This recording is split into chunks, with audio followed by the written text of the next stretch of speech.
Hello, Hofstra fans, and welcome to the WB Mason Coaches Report with the head coach of Hofstra Wrestling, Dennis Papadatos. Good afternoon, Coach. How are you today? Doing good. Getting ready for practice. That's good to hear. Yeah, looking forward to hearing how practice goes with the team today.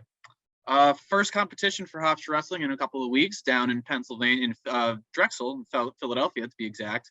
Wins by Charles Small, couple of wins because he had an extra match, and then major decision from Trey and a quick pin by Zach. But it was an unfortunate defeat against the Dragons, 27-13. Given time to think about it, what can you say about the performance against Drexel? We drew 74 running into their best kid. He's good. That's why not having guys like Ross is detrimental. Ross lost him 5-4 and was in on the winning takedown. You know what I mean? Remember that, yeah. So we think that's a big swing, right? Where you could possibly win, or if you lose, it's a match down to the wire where that's extra, 3 team points. And then 84-97 in heavyweight, did what they were supposed to do. I mean, Charles's kid's good. He wasn't in the ranking because he was hurt for a while, and he wasn't a lot. Like if you don't wrestle for 30 days, you're not in the rankings. And that kid qualified for nationals twice, right? That kid beat Trey last year to qualify for nationals at 97. Now he's down at 84. So that was a good win.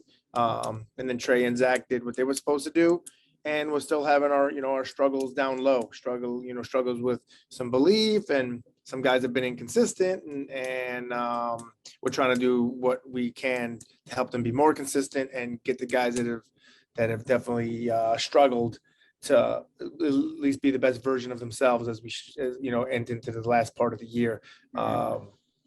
We thought if we 41, 65, Ricky had another good kid, that kid beat him at EWAs last year. Ricky knocked him out of the national tournament.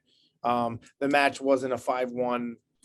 That was Ricky trying to get a takedown to tie it at the end. It was one of those. The kid got the first takedown, and that match is always going to be who gets the first takedown. It's a tight match, and then I was happy with Ricky's effort. We had to make a game plan technique adjustment for Ricky if he runs into him again. But Ricky's effort was, he tried winning for 7 minutes. That kid's good too, and kid won. I thought some other matches we need to do a better job of either making weight or controlling our mindset or controlling our belief or, staying tougher. And hopefully those guys will make those adjustments. So, but that's been the story of our season, man. We're just, with all the guys out, this is who we have, and it's going to be until we can get those guys who weren't really supposed to be in the lineup this year. We got to get them up to speed, and it's taking much longer than we thought it would, and so we got to figure it out for the end of the year. So, but dual meets are they're definitely going to be tough with our. Like I said, our 4 other guys that we thought would be in our lineup that probably won't wrestle a match this year. So that's all guys that have proven they can win, right? Mm-hmm. And not just we think they're good. They've beaten guys and been nationally ranked and made it to the national tournament. One match is there. So not having those guys has been detrimental.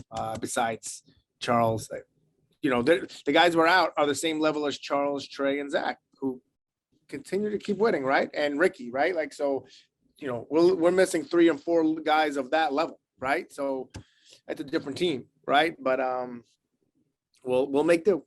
Yeah, it's tough going from guys, like Ross, like Sage at 90, at 74 rather, Greg at 49, and he was supposed to move up to 57 this year. Right. Or even the 33-pound wrestlers and the lightweights going to freshmen and inexperienced guys. No knock against them, but it's right. It's tough, making that jump from freshman wrestling, or you're behind, you're lower in the depth chart, and now you're starting against guys that are nationally ranked in Eric's right. against O'Malley. Yeah, right. Yeah.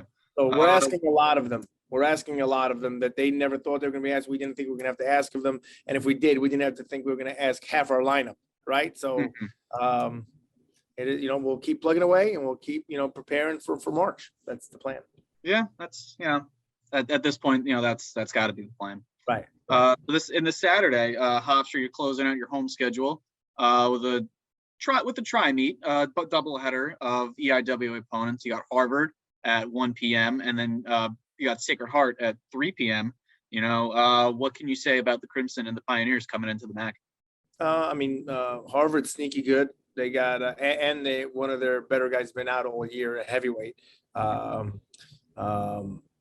they're very good at 65, 57, 74.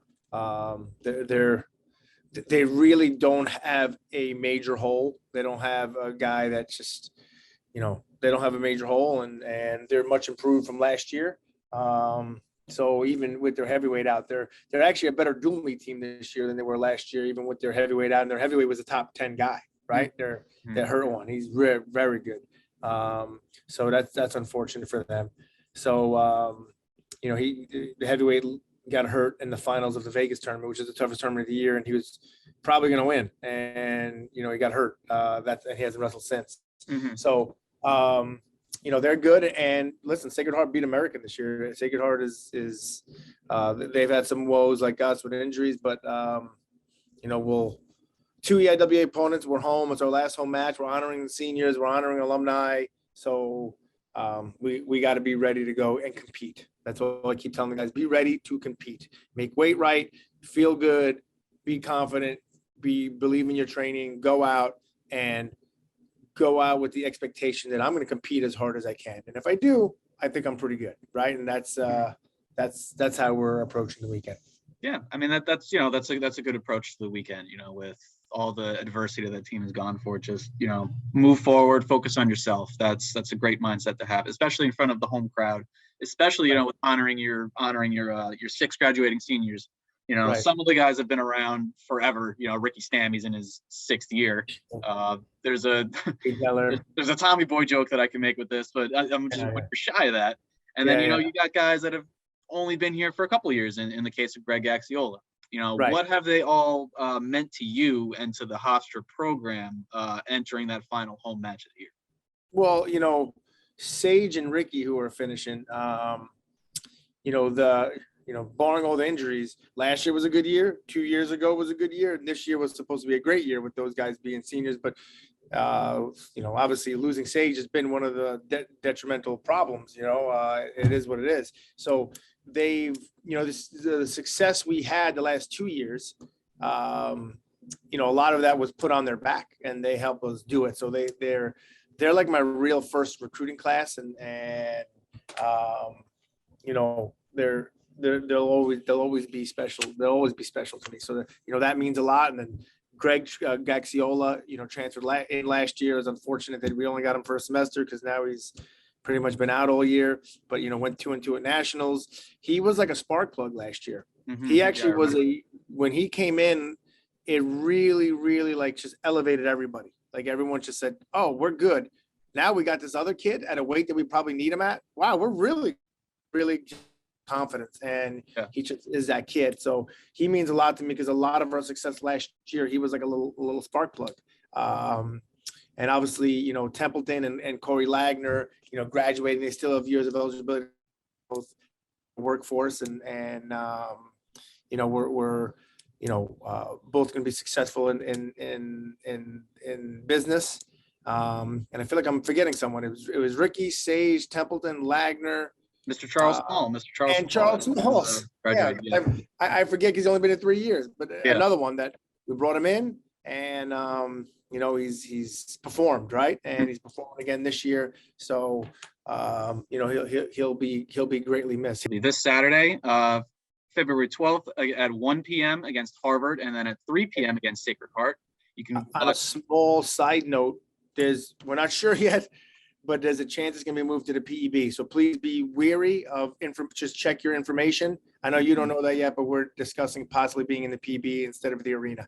It may not change. Nothing's confirmed. So please keep posted. I'm sure as soon as we'll tell you, Nick, if it happens, and you'll put it out there. But it's either going to be in the PEB. As of right now, it's in the arena, but it may get moved to the PEB. Yeah, well, that's good to know. Good to know right now. But regardless, whether it's going to be in the MAC, whether it's going to be in the arena or the PEB rather, watch the stream live on the Hofstra Pride YouTube channel. Get up to dates on where the match is going to be at gohofstra.com. For head coach Dennis Papadatos, I'm Nick Capitos. Thank you for joining us for the WB Mason Coaches Report.